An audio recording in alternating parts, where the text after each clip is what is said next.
what are my top 3 records of all time?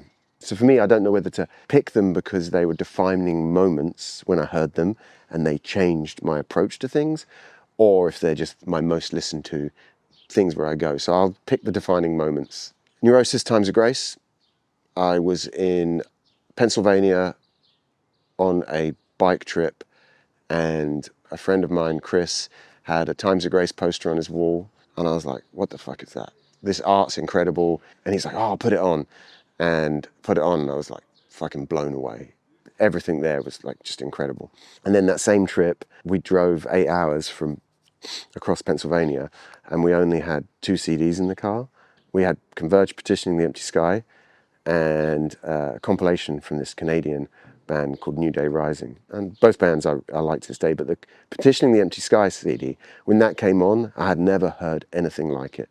Like at first I was like, what the fuck is this? Not quite in a good way. And then I was like, fucking, I like this. And that album led me down the rabbit hole of like, you open the cover and you looked at all the bands the band thanks, right? And then I go look up all of those bands. And I live in some small town in England with no record shop, no nothing. And I'm like trying to find these things with no internet. So that opened the doorway into things. Like the next summer I went back to America and I went to a record store in Allentown called Double Decker. And they had a 7-inch section that was like Hydra Head and similar, and there was a Converge Coalesce split, there was a Cave-In split with a French band whose name I can't remember. There's a band called Cable on Hydra Head. I bought their LP. It's like Converge opened me into the Hydra Head kind of world, and then I was one of these people that anything on Hydra Head, I just bought it without hearing it. And so Petitioning the Empty Sky kind of helped define my whole taste in music that 99% of my friends can't listen to. And then the third one would be, there have been lots of others, but the third one would be The Blue Notebooks by Max Richter. It's just an album I continually go to.